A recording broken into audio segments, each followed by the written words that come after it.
Imagine the winter of 1697.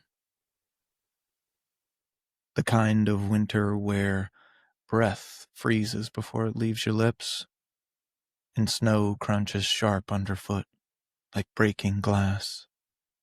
A winter where survival itself feels like a gamble.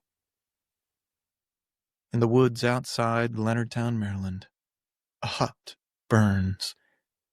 Flames crackle. Sparks rise into the black sky. A woman stumbles out, her shawl clutched in her thin frame. Behind her neighbors, torches in hand.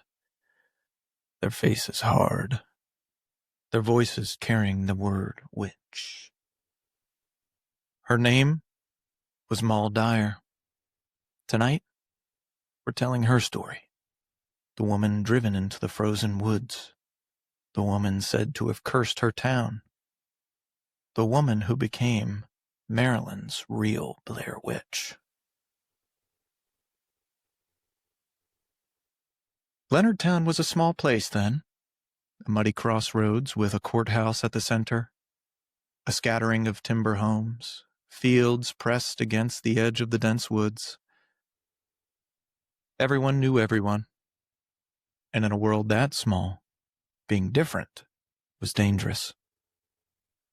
The late 1600s were years of fear. The late 1600s were years of fear. Salem, Massachusetts had already accused and executed 20 witches just a few years before. Maryland didn't see hysteria on the same scale, but the suspicion lived here too. Records show scattered accusations of witchcraft between 1654 and 1712. And to that, the winter of 1697 and 1698 was particularly brutal.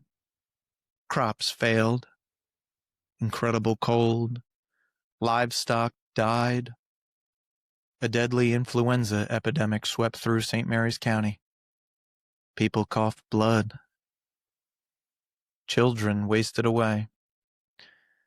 To deeply religious colonists, disasters weren't random. They were punishment. And punishment needs a cause. And so they looked to Moll Dyer. But why her? What made neighbors see an old woman and decide that she was the devil's handmaid? Moll Dyer lived apart. At the edge of the settlement, she was poor. Some say she was a widow, others say that she never married. She survived by gathering herbs, brewing teas, offering remedies. Knowledge that today we'd call folk medicine. Back then, it could make you useful or suspicious. Neighbors whispered.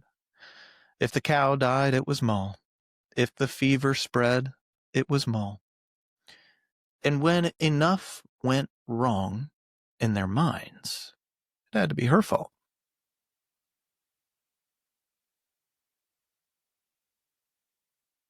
We know almost nothing certain about Moll Dyer and her story. No trial records, no census logs, just stories. But folklorist Lynn Bonvieri argues she may have been a real woman. Mary Dyer, born in 1634, who lived in St. Mary's County. Mary was an indentured servant from the Caribbean, who came north, who knew herbs, who lived alone. If so, we can imagine her days, gathering plants at the stream, tending a small garden by her hut, offering a bitter-tasting tea to a neighbor with fever. Picture her, lined face, eyes sharp, voice cracked but steady, independent, unafraid. And in a society that demanded conformity, that was enough to mark her. Think about it. How often do communities, even today, push away the eccentric, the poor, the outsider? Moll's story is old, but it's also familiar. One night, in February 1697, A group of men gathered. Some say it was a sober meeting at the almshouse. Others say that it was drunken anger. Either way, their decision was the same. Moll Dyer was a witch, and she had to go. They marched to her hut with torches. The walls caught quickly. Flames roared. Moll stumbled out into the night, the fire painting her face orange. She fled into the woods.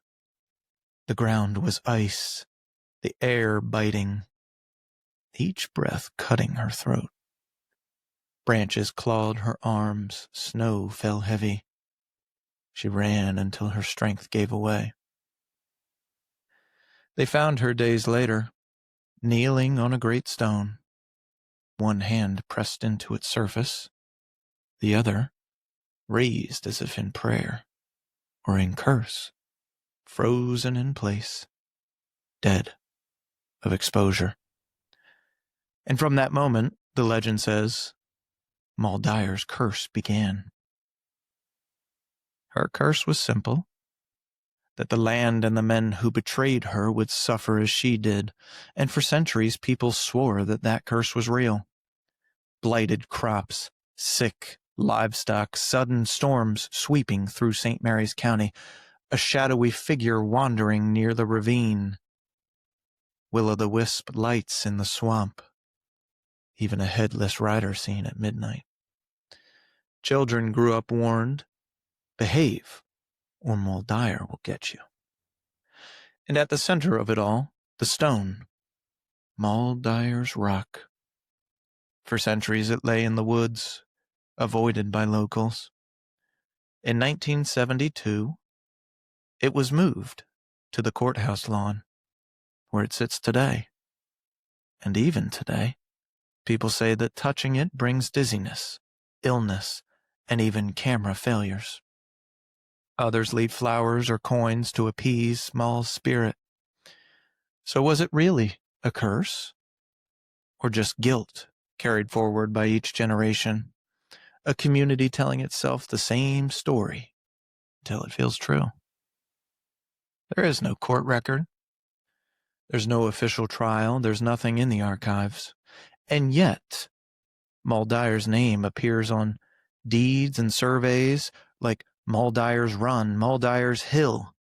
And an 1892 newspaper, the St. Mary's Beacon, has an account that retells her discovery frozen on the stone.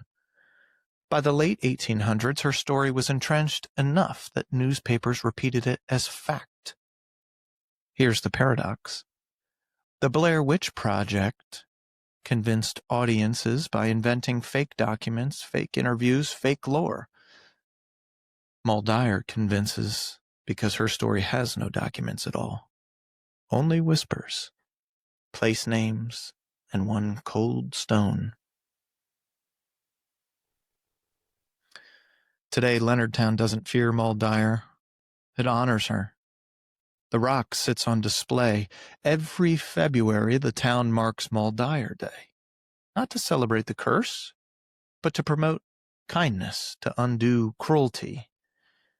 Some historians believe that she was real. She was a woman that was misunderstood, scapegoated, erased. Others say her story is pure legend, but either way, it resonates. Burkittsville had the Blair Witch, a hoax that terrified for one summer. Leonardtown had Moll Dyer, a legend that has endured for more than 300 years. Moll Dyer's story isn't just a ghost tale. It's a warning, a reminder of what fear can do to a community. Was she a witch? A healer? A woman who paid the price for being different? We'll never know. But her curse still whispers on the wind. Not in Leonardtown, but on all of us. This has been Stories in the Seventh State, part of the Housecast Podcast Network. Subscribe wherever you listen and join us next time as we uncover more legends, myths, and hidden histories of our great state of Maryland.